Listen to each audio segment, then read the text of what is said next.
నమస్తే, welcome to NH TV. మనందరికీ తెలుసు, పెహల్గాంలో జరిగినటువంటి ఉగ్రవాదుల దాడి అత్యంత, నాకు తెలిసినంత వరకు 370 ఆర్టికల్ అబ్రోగేషన్ తర్వాత జరిగినటువంటి అతిపెద్ద ఉగ్రవాద దాడిగా మనం చెప్పుకోవచ్చు.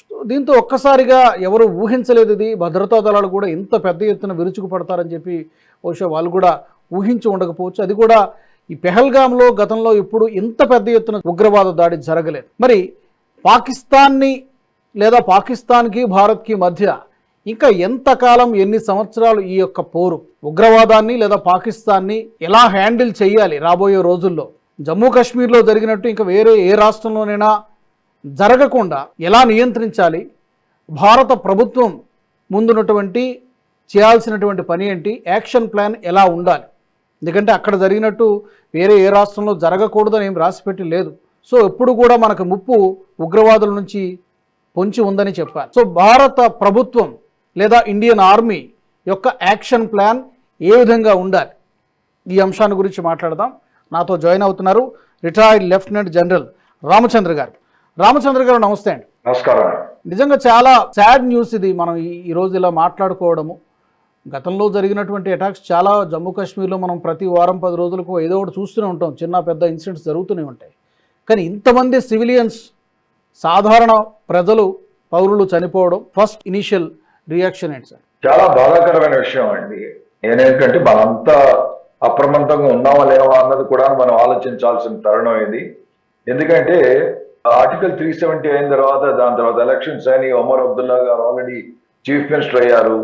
కొంత రియాక్షన్స్ మనం ఎక్స్పెక్ట్ చేసి ఉండొచ్చు, కానీ ఇంత సివియర్ గా రియాక్షన్స్ అవుతాయి అని మనం ముందు యాంటిసిపేట్ చేయలేదు అనుకోవడం మాత్రం కొంచెం నాకు ఆశ్చర్యంగానే అనిపిస్తుంది. ఎందుకంటే టెర్రరిస్ట్ అటాక్ జరిగిన ప్లేస్ అసలు ఏదంటే టూరిజం విపరీతంగా ఉన్న సైట్ పెహల్గాం. ఇది బ్యూటిఫుల్ పిక్నిక్ స్పాట్. టూరిజానికి గుల్మర్గు, సోనమర్గు, ఇలాగే పెహల్గాం కూడా చాలా ఫేమస్ పేరు, రైట్?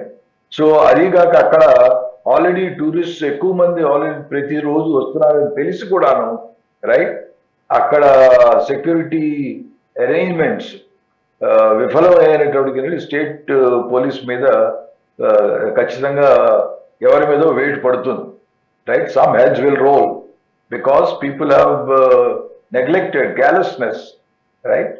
ఖచ్చితంగా ఇది ఫెయిల్యూర్. ఇది ఘోరంగా వచ్చి స్ట్రైక్ చేస్తాడు, ఎంతమంది క్యాజువాలిటీస్ అవుతారు అనుకున్నది మాత్రం చాలా బాధాకరమైన విషయం. ముందు యాక్చువల్గా మీడియాలోకి రావడం 2-3 చనిపోయారని మాత్రం వచ్చింది.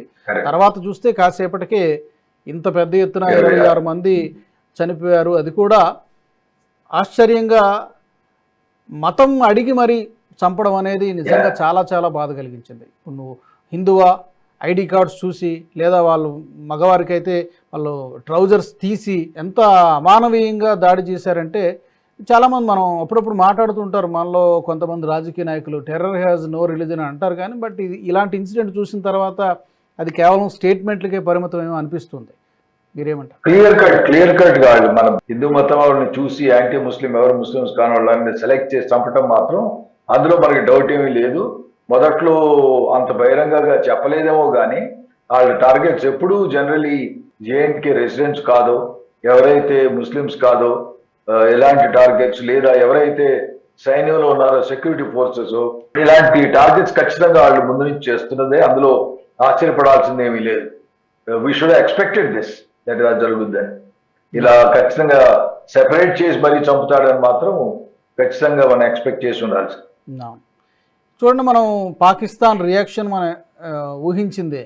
మాకేం సంబంధం లేదు ఈ దాడితో, ఇది మోదీ ప్రభుత్వం వల్లనే జరిగిందని చెప్పి వాళ్ళు అక్కడ డిఫెన్స్ మినిస్టర్ రెస్పాండ్ అయ్యారు, ఖవాజా ఆసిఫ్. మాకేం సంబంధం లేదు ఈ దాడితో అని చెప్తున్నారు. కానీ మరోపక్క ఆ దేశానికి సంబంధించినటువంటి ఉగ్రవాద సంస్థ ఇది మేమే చేసామని చెప్పి బాహాటంగా వాళ్ళు క్లెయిమ్ కూడా చేసుకున్నారు. అదే పాకిస్తాన్ లో ప్రస్తుతం ఉన్న పరిస్థితులు ఏమి మనం సంతోషించాల్సిన సమయం కాదు ఇది. ఇమ్రాన్ ఖాన్ జైల్లో ఉన్నాడు, వాళ్ళ పార్టీని కంప్లీట్ గా చిన్నాభిన్నం చేశారు. తర్వాత ఆర్మీ యొక్క స్టాండింగ్ పడిపోయింది. సో ఈ తరుణంలో ఖచ్చితంగా ఆర్మీ రీసెంట్ గా జరిగింది ఏమిటి, బలూచిస్తాన్ లో కూడా ట్రైన్ మీద అటాక్ జరిగింది. సో ఖచ్చితంగా దీంట్లో పాకిస్తాన్ ఆర్మీ యొక్క ప్రోత్సాహం, ఆస్కారం, కంప్లీట్ బ్యాకప్ ఇచ్చి ఫిజికల్ గా, మెంటల్ గా, ఫైనాన్షియల్ గా, రైట్, ఎంటైర్ సపోర్ట్ ఇచ్చి పాకిస్తాన్ ఆర్మీ ఒక ఐఎస్ఐ వింగ్ చేసింది అనుకోవటంలో మాత్రం నాకు ఖచ్చితంగా నా ఒపీనియన్ లో అయితే వాళ్ళు ఫుల్ సపోర్ట్ ఉంటుంది. బహిరంగంగా స్టేట్మెంట్స్ ఇవ్వటం ఉందే, these are all political statements to fool people. And ఆశ్చర్యం వేసేది ఏంటంటే ఇక్కడ అంత నోట్లు ఏళ్ళు పెట్టి కూర్చున్న వాళ్ళు ఎవరు లేరు కదా, ఆ మాత్రం అర్థం చేసుకునే పరిస్థితులు లేరు కదా. పాకిస్తాన్ ఎప్పుడు ఇలాగే క్లెయిమ్ చేస్తుంది, డిఫెన్స్ మినిస్టర్ అంటారు, మునీర్ చీఫ్ కూడా అంటాడు. కానీ యాక్చువల్ గా జరిగేది ఏంటంటే వాళ్ళ ప్రోత్సాహం లేకుండా ఇంతమంది ఇండియాలో చొచ్చు రావటం కానీ, ఇండియాలో సపోర్ట్ రావటం కానీ, ఎందుకంటే దానికి ఫైనాన్షియల్ సపోర్ట్ కావాలి. ఇప్పుడు టెర్రరిజం అటాక్ ఏదైనా అలాంటిది జరిగిందంటే ఖచ్చితంగా మనం అర్థం చేసుకోవాల్సింది ఏంటి, ఈ టెర్రరిస్ట్ ఆల్రెడీ పాకిస్తాన్ నుంచి ఇండియాలోకి రాగలిగారు.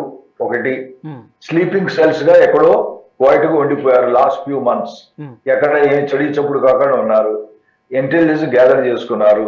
తర్వాత లోకల్ సపోర్ట్ ఖచ్చితంగా ఏదైనా హోటల్లో ఉన్నప్పుడు ఇంట్రోగేట్ చేస్తుంటారు, ఏ హోటల్లో అయితే వీళ్ళు ఉన్నారో ఆ హోటల్కి సంబంధించిన సిబ్బంది ఎవరో, లేదా ఎక్కడైతే వీళ్ళు టూరిజంకి వెళ్ళారో అక్కడ పేల్గాం లో ఉన్న లోకల్ సిబ్బంది, ఎందుకంటే వాళ్ళకే తెలిసి ఉంటుంది ఎంతమంది వస్తుంటారు, ఈ అరేంజ్మెంట్స్ చేయాలి, ఇక్కడ కుర్చీలు వేయాలి, ఇక్కడ షామానాలు, ఇక్కడ టెంట్లు ఏదో వేయాలి, ఇలాంటి ఇన్ఫర్మేషన్ ఆల్రెడీ ముందు వచ్చి ఉంటుంది, ఎందుకంటే రిజర్వేషన్ చేసుకుని ఉంటారు. ఇలాంటి ఇన్ఫర్మేషన్ ఖచ్చితంగా పాస్ ఆన్ చేయడం జరిగింది, డౌట్ అనేది లేదు. ఖచ్చితంగా లోకల్ సపోర్ట్ లేకుండా ఏ టెర్రరిస్ట్ అటాక్ సక్సెస్ అవుతుంది. కనుక లోకల్ సపోర్ట్ బాగా జరిగింది. దాన్ని బట్టే వెరీ లుక్రేటివ్ టార్గెట్ ఎక్కడైతే టెర్రరిస్ట్, ఎందుకంటే టెర్రరిస్ట్ లీస్ట్ ఎక్స్పెక్టెడ్ ఉంటారు. కనుక ఆ ప్లేస్ లో అటాక్ చేయటం ఖచ్చితంగా పాకిస్తాన్ ప్రోత్సాహంతోనే జరిగింది, పాకిస్తాన్ యొక్క పూర్తి మద్దతుతో జరిగింది, అందులో నాకు సందేహం లేదు. ఎస్, టెర్రరిస్ట్ గ్రూప్ ఉంది, అది ఎల్ఈటీలో ఇంకో ఫ్యాక్షన్, రైట్, రెసిస్టెంట్ ఫ్రంట్ అని. రెసిస్టెంట్ ఫ్రంట్ యొక్క ఆల్ ద బేసిక్ ఎయిమ్ ఏంటి, ఈ 370 ఆర్టికల్. రెండోది ఏంటి, మిగిలిన వాళ్ళు ఇమిగ్రెంట్స్ మనం తీసుకెళ్ళి అక్కడ సెటిల్ చేస్తున్నాం. ప్రస్తుతానికి ఇప్పుడు ఇంతకుముందు 70,000 మంది ఎంతో, ఇప్పుడు సుమారు అంచనా ప్రకారం 83,000 మంది వరకు నెమ్మదిగా అక్కడ తిరిగి రెసిడెన్స్ మనం చేయగలుగుతున్నాం, రైట్, ఇమిగ్రెంట్స్ ని. సో దీనికి ఎగెన్స్ట్ వాళ్ళ బేసికల్ సింగిల్ పాయింట్ ఏజెండా. సో ఆ ప్రకారంగా అయితే వాళ్ళు డిక్లేర్ కూడా చేశారు. సో ఖచ్చితంగా పాకిస్తాన్ మద్దతుతో జరిగింది, వాళ్ళు ఎన్ననే చెప్పవచ్చు. ప్రపంచంలో వాళ్ళు నమ్మేవాడు ఎవడు లేడు, అది మాత్రం నేను చెప్పగలను. అండ్ ఒక వారం రోజుల కిందటే అనుకుంటా పాకిస్తాన్ ఆర్మీ చీఫ్ మాట్లాడాడు, ఆసిమ్ మునీర్ మాట్లాడాడు. ఆ స్పీచ్ మనకు వింటే చాలా స్పెసిఫిక్గా కశ్మీర్ గురించి మాట్లాడారు. కశ్మీర్ని ప్రపంచంలో ఏ శక్తి కూడా విడదీయలేదు, అది మా అంతర్భాగం, జీవనాడి, జుగులర్ వెయిన్స్ అనే మాట మాట్లాడుతూ హిందువుల గురించి స్పెసిఫిక్గా రిపీటెడ్గా మాట్లాడారు. హిందువుల ఆలోచన విధానం వేరు, మేము వేరు, 2 నేషన్ థియరీ గురించి మాట్లాడారు. మీరు చూసే ఉంటారు మొత్తం. 2 నేషన్ థియరీ గురించి మాట్లాడారు.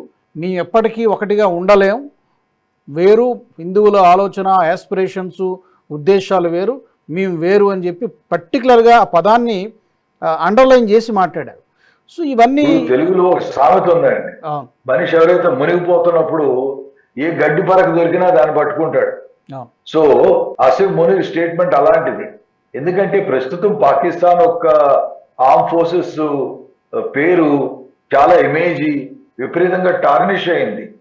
దేశంలో ఇంతకుముందు పాకిస్తాన్ ఆర్మీకి ఉన్న రెస్పెక్ట్ లేదు, ఎందుకంటే పొలిటిసైజేషన్ ఎక్కువైంది. ఆఫ్టర్ ఆల్ ఇమ్రాన్ ఖాన్ ఫియాస్కోలో స్టాండింగే బోల్డ్ పోగొట్టుకున్నాడు. సో దాన్ని డైవర్ట్ చేస్తానికి, తిరిగి వాళ్ళ పోయిన షీన్ ఒక గొప్పతనాన్ని తిరిగి తీసుకొస్తానికి ఏం చేయాలి, ఏదో ఒక విధంగా మనుషులు రేపెట్టాలి, ఏదో విధంగా మనుషులు డైవర్ట్ చేయాలి. ఆ దీంట్లో లేకపోతే ఇది సందర్భం అప్పుడు మాట్లాడటానికి హిందువులు మనం ఇది చేసుకోవాలి, అది చేసుకోవాలని. సో క్లియర్ కట్ గా ఒకే ఒక మోటివ్ ఏమిటి, మనుషులను రేపు కొట్టాలి. సో అలాంటి స్టేట్మెంట్స్ ఇవ్వటం మాత్రం అన్నట్టు పాకిస్తాన్ చీఫ్ ఈ తరుణంలో అన్నారంటే, సో హీఈస్ వెరీ క్లియర్. భయాన ఏదో ఒక విధంగా ఈ టెర్రరిస్టుల్ని మన ఇండియన్ టెరిటరీలోకి తొయ్యాలి, మళ్ళీ టెర్రరిస్ట్ అటాక్ చేయాలి. నేను అనుకోవడం ఏంటంటే ఇంకోటి వాళ్ళకి మనసులో ఉండుండొచ్చు. ఏమైంది, బలూచిస్తాన్ లో ఒకవేళ వాళ్ళు ఏమైనా క్లెయిమ్ చేశారు, ఇండియా భారతదేశం కూడా సపోర్ట్ ఇచ్చిందని. సో ఆ ఒక్క అనుమానంతోనైనా సరే ఖచ్చితంగా భారతదేశం మీద ఎక్కడో కొట్టాలి అని కూడా ప్లాన్ కూడా చేసి ఉండొచ్చు. అలాగే మనం గమనిస్తే ఈ అటాక్ జరిగే సమయానికి షహబాజ్ షరీఫ్ టర్కీలో ఉన్నట్టుగా మనకు తెలిసింది. టర్కీలో ఉండడం మాత్రమే కాదు, ఎర్డోగన్తో మాట్లాడడం, చర్చలు జరపడం, కశ్మీర్ విషయంలో మాకు ఎప్పుడు మీరు మద్దతుగా ఉన్నారు కాబట్టి ధన్యవాదాలు అని చెప్పి ఆ విషయాన్ని, అంటే కనెక్టింగ్ ద డాట్స్ ఇవన్నీ కూడా మనకి ఏదో సంకేతాన్ని మనకు అనిపిస్తోంది. సో ఏదో మీరు అన్నట్టు చాలా ప్రీ ప్లాన్డ్గా కొన్ని నెలల ముందే ఈ అటాక్ని ప్లాన్ చేసి ఈ టైం చూసి ఎగ్జిక్యూట్ చేశారని అనిపిస్తోంది. కరెక్ట్ అండి, అందులో నాకు సందేహం లేదు. కానీ ఏంటంటే టెర్రరిస్ట్ ఎవరైనా సరే ఎప్పుడైతే కొంచెం శాంతియుతంగా కనిపిస్తుందో, కాంప్లసెన్సీ అంటాం ఇంగ్లీష్ లో, ఏంటి మనకి ఇప్పుడేం జరగదు, ఇప్పుడు అంతా శాంతిగా ఉంది అని అన్న ఒక యాటిట్యూడ్ ఫోర్సెస్ లో, సెక్యూరిటీ ఫోర్సెస్ లో ఎప్పుడైతే వస్తుందో, ప్రజల్లో వస్తుందో, ఇప్పుడేం జరగదు, అంతా బాగానే ఉంది, కాశ్మీర్ లో టెర్రరిజం తగ్గిపోయింది, నార్మల్సీ వచ్చేసింది, డల్ లేక్ తిరగొచ్చు, పెహల్గాం తిరగొచ్చు, గుల్మర్గ్ తిరగొచ్చు ఇష్టం వచ్చినట్టు అని ఎప్పుడైతే యాటిట్యూడ్ మారుతుందో, దాంతో ఏమవుతుంది, మనుషులు తీసుకునే ప్రికాషన్స్ కూడా తగ్గుతాయి. ఇంతకుముందు సెక్యూరిటీ కొంత తగ్గుద్ది. ఇప్పుడు యాక్చువల్గా జరుగుతానికి కారణం ఏముంది, అక్కడ మచ్చుకైనా కనిపించకుండా ఒక పోలీసు దొరకలేదంటే పాసిబుల్లీ సెక్యూరిటీ ఫోర్సెస్ ఏమైంది, ఇది టూరిజం ఇప్పుడు నార్మల్ అయిపోయింది, ఇప్పుడు అటాక్ జరిగే సూచనలు లేవు అని ఒక విధంగా సెక్యూరిటీ ఫోర్స్ లో ఒక విధమైన యాటిట్యూడ్ అలా రావటం వల్ల జరిగింది. జరగాల్సిన నష్టం జరిగింది. ఇప్పుడు ఇది ఎలాంటి హెచ్చరిక మన భారత ప్రభుత్వానికి కానీ, లేకపోతే మన ఆర్మీకి కానీ, లేదా మన డిఫెన్స్కి కానీ, తర్వాత ఇలాంటి సంఘటనలు జమ్మూ కాశ్మీర్లో కానీ, లేకపోతే వేరే ఏ ఇతర రాష్ట్రాలు, బోర్డర్ రాష్ట్రాలు కావచ్చు, లేకపోతే దేశంలో ఎక్కడైనా కానీ జరగకుండా ఉండాలంటే మన యాక్షన్ ప్లాన్ ఎలా ఉంటే బాగుంటుంది, ఎలా ఉండాలి?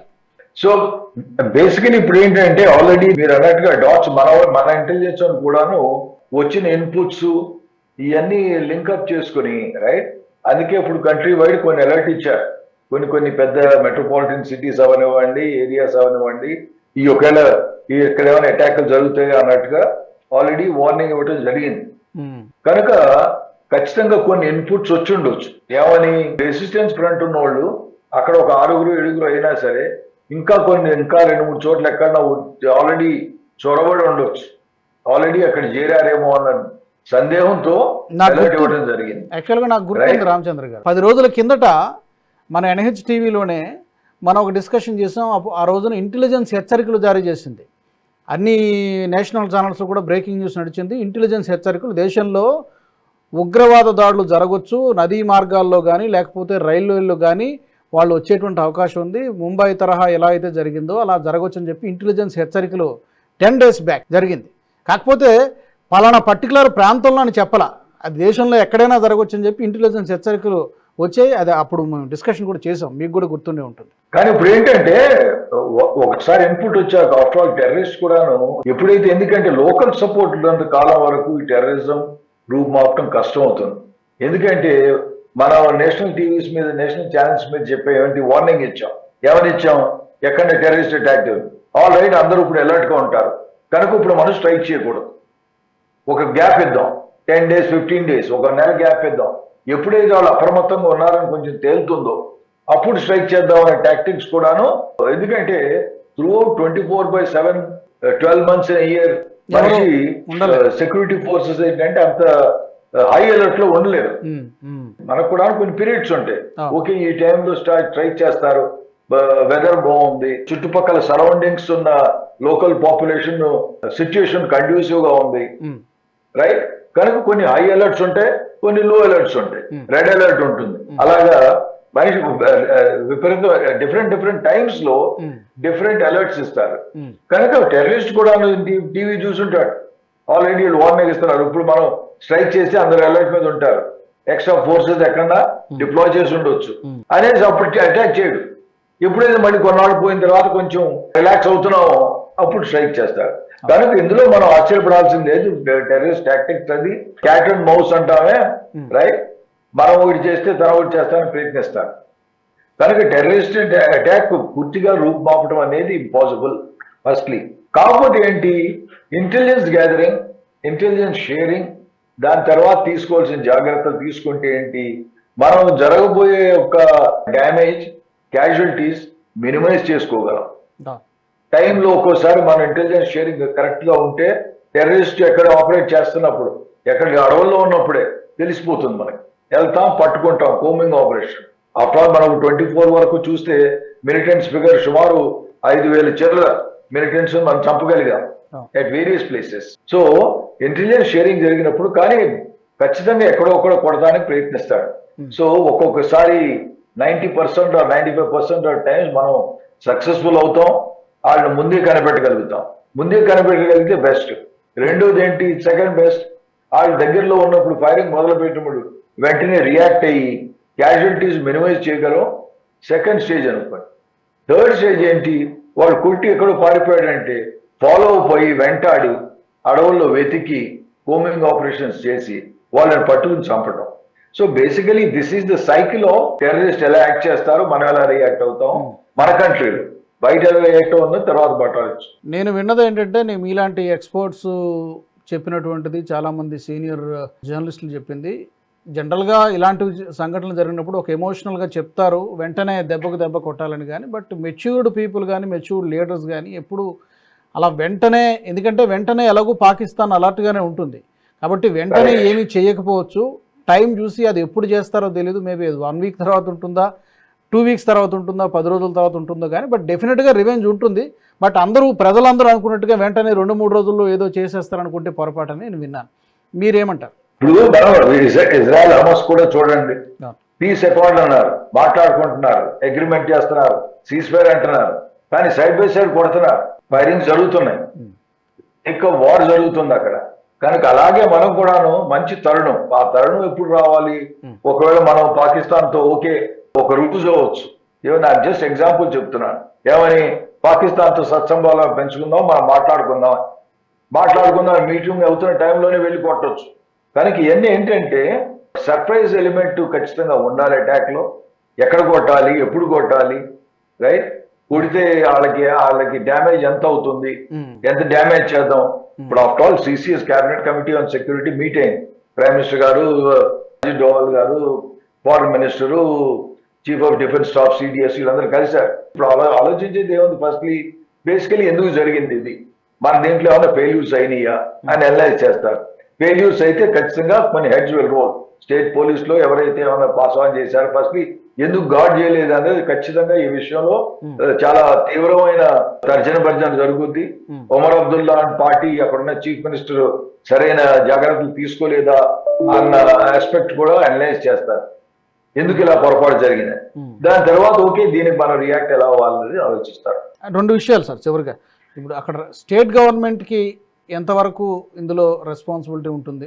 ఒమర్ అబ్దుల్లా ఈ మధ్యన ఎన్నికలయ్యి అతను సీఎం అయ్యాడు.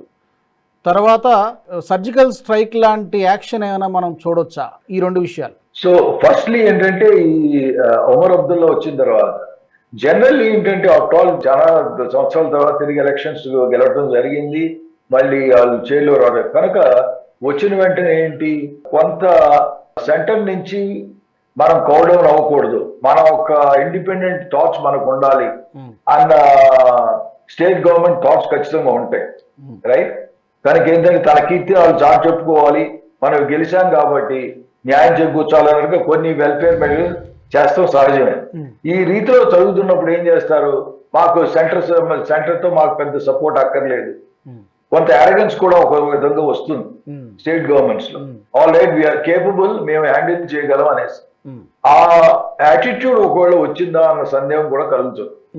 ఎందుకంటే ఎప్పుడైతే యాటిట్యూడ్ వచ్చిందో, మా స్టేట్ పోలీసులు ఉన్నారు, రైట్, స్టేట్ పోలీస్ ఫోర్సెస్ అన్ని కలిసి ఈ సిచ్యుయేషన్, ప్రస్తుతం సిచ్యుయేషన్ ని హ్యాండిల్ చేయగలవు అని అనిపించినప్పుడు ఏం చేస్తారు, central forces whether is army or BSF ఎవరున్నా సరే మాకు అంత సపోర్ట్ అక్కర్లేదండి, ఇమీడియట్ గా వాళ్ళ అలర్ట్ మీదే ఉంచండి, దగ్గరలో ఉంచండి.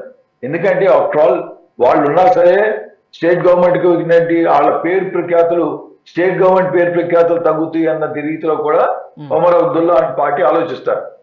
కనుక ఆ కారణాల వల్ల ఏమైనా సెంట్రల్ ఫోర్సెస్ ని కొంచెం దూరంగా ఉంచడం జరిగిందా అనేది కొంచెం అనలైజ్ చేయాలి, రైట్. దాని తర్వాత రెండోది, ఇప్పుడు సర్జికల్ స్ట్రైక్ టైప్ చేయొచ్చు, absolutely no issue at all, ఖచ్చితంగా మనం చేయగలం, మనకి అంత సత్తా ఉంది. ఒకవేళ సర్జికల్ స్ట్రైక్ చేయవలసిన సరే సేమ్ రిపీట్ సర్జికల్ స్ట్రైక్ ఎక్కడ చేయాలి, ఎప్పుడు చేయాలి, ఒకటి సర్జికల్ స్ట్రైక్ అదే టైప్ లో అయితే ఇప్పుడు ఎయిర్ క్రాఫ్ట్స్ అంటే కొంతవరకు కొన్ని at least for few days Pakistan army complete army air force వీళ్ళందరూ హై అలర్ట్ లో ఉంటారు. కనుక ఒకవేళ మనం ఎయిర్ క్రాఫ్ట్ పంపించాల్సిన అనుకున్నా సరే ఖచ్చితంగా air defence elements guarding mode లో ఉంటాయి, రైట్? కనుక ఇమీడియట్ గా నేను అనుకోవటం ఏంటంటే సర్జికల్ స్ట్రైక్ వెంటనే చేస్తే దానివల్ల మనకి అవుట్కమ్ ఫేవరబుల్ గా ఉండకపోవచ్చు. కనుక ఏంటంటే కొంత లల్ ఇన్ ద బ్యాటిల్ అంటానే కొంత వీళ్ళ అలర్ట్నెస్ అంతా కొంచెం తగ్గాకు, లేదా లీస్ట్ ఎక్స్పెక్టెడ్ ప్లేస్ బోర్డర్ మీద అవ్వచ్చు, ఎక్కడన్నా పోర్టు మీద అవ్వచ్చు, లేదా త్రూ బలూచిస్తాన్ పోటీ ఏదైనా మళ్ళీ ట్రైన్ అలాంటి సిచ్యువేషన్ ఏమన్నా రానివ్వచ్చు. కనుక certainly they will be a different way of thinking. After all మనం స్ట్రైక్ చేసినప్పుడు ఏంటి, ఫస్ట్ దాని ఎఫెక్ట్ బాగుండాలి.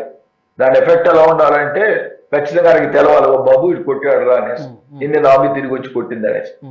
రెండో సంగతి ఏంటి, దాని ఎఫెక్ట్ టోటల్ క్యాజువాలిటీస్ కానీ వాళ్ళకి తెలవాలి. ఓకే, మేబీ లాస్ట్ టైం వెళ్ళిందంత ఒక 30 కిలోమీటర్స్ లోపలికి వెళ్ళాం అనుకోవచ్చు. ఆల్ రైట్, ఇప్పుడు ఇంకా లోపలికి వెళ్ళి ఒక 100 కిలోమీటర్స్ 200 కిలోమీటర్స్ లోపలికి కొడతాం, లాహోర్ దగ్గరలో ఎక్కడో కొడతాం. So different type of modus operandi ఖచ్చితంగా జరుగుతుంది. తర్వాత ఏంటి, రెండోది ఏంటి, ఇంతకుముందు ఉట్టి స్థావరాలనే కొట్టాం, ఏమో స్లైట్లీ ఇంపార్టెంట్ ఎకనామిక్ టార్గెట్ ఏదైనా చూడొచ్చు. దో ఆఫ్ కోర్స్ ఎకనామిక్ టార్గెట్ పెద్దవి చూస్తే ఏమవుతుంది, ఫుల్ ఫ్లెజ్ వార్ కూడా అవుతుంది. కనుక అంతవరకు తీసుకెళ్ళరు. కానీ దెబ్బ ఎక్కడ తగలాలంటే అంత సున్నితంగా కాకుండా అతనికి దెబ్బ తగిలినట్టు తెలియాలి. టార్గెట్ చూస్ చేసుకోవడం, ఏ టైమింగ్ చూస్ చేసుకోవడం, ఇవన్నీ వెరీ మెటిక్యులస్ ప్లానింగ్ జరుగుతుంది. కనుక ఖచ్చితంగా మనం ఒక ఏదో విధంగా రియాక్షన్ మాత్రం ఖచ్చితంగా 100% ఉంటుంది. అందులో నాకు డౌట్ ఏమీ లేదు. ఎక్కడ జరుగుతుంది, ఎప్పుడు జరుగుతుంది అని ఇమీడియట్ గా చెప్పడం కష్టం. అది బయటకు తెలియాల్సిన అవసరం కూడా లేదు. బయటకు తెలియాల్సిన అవసరం కూడా లేదు. అది ఖచ్చితంగా జరుగుతుందని ఆ యొక్క అభిప్రాయం. చూద్దాం. రామచంద్ర గారు మీరు అన్నట్టుగా ప్రస్తుతానికి అయితే ఇలాంటి ఘటనలు పునరావృతం కాకుండా ఎన్ని చర్యలు తీసుకోవాలో జమ్మూ కాశ్మీర్లోనే కాకుండా దేశవ్యాప్తంగా ఎక్కడా జరగకుండా తీసుకోవాల్సినటువంటి ఇమీడియట్గా ఏం చేయాలో ఆ యాక్షన్ ప్లాన్ అమలు చేస్తూ మీరు అన్నట్టుగా సరైనటువంటి సమయంలో సమయం చూసి పాకిస్తాన్కి దెబ్బ కొట్టాల్సిందే. అలా జరగాలని మనం కూడా కోరుకుందాం. థ్యాంక్ యూ రామచంద్ర గారు. ధన్యవాదాలు. Thank you very much. మరి ఈ అంశానికి సంబంధించి మా ప్రేక్షకులు కూడా మీరు కూడా చెప్పొచ్చు మీ అభిప్రాయాల్ని. పాకిస్తాన్ని లేదా ఉగ్రవాదాన్ని ఎలా హ్యాండిల్ చేయాలి, ఈ సంఘటన జరిగిన తర్వాత ఇది మనకి ఎలాంటి గుణపాఠాన్ని నేర్పించింది అని మీరు అనుకుంటున్నారు? భవిష్యత్తులో ఇలాంటి సంఘటనలు రిపీట్ కాకుండా ఉండాలంటే ఎలాంటి యాక్షన్ ప్లాన్తో ముందుకెళ్ళాలి? తప్పకుండా మీ అభిప్రాయాన్ని కామెంట్స్ రూపంలో తెలియచేయండి. ఈ వీడియో నచ్చినట్లయితే లైక్ చేయండి, షేర్ చేయండి, బెల్ బటన్ పై క్లిక్ చేయండి. NHTV గ్రూప్ ఆఫ్ ఛానల్స్ని సబ్స్క్రైబ్ చేసుకోండి. జై హింద్. ఈ వీడియో మీకు నచ్చినట్టయితే లైక్ చేయండి, 10 మందికి షేర్ చేయండి. అలాగే కామెంట్ల రూపంలో మీ అభిప్రాయాలను మాతో పంచుకోండి. Nationalist hub group of channels ను సబ్స్క్రైబ్ చేసుకుని తెలుగునాట జాతీయవాద జర్నలిజాన్ని ప్రోత్సహించండి. ఈ వీడియో కింద ఉన్న బెల్ ఐకాన్ పై క్లిక్ చేయడం మర్చిపోవద్దు.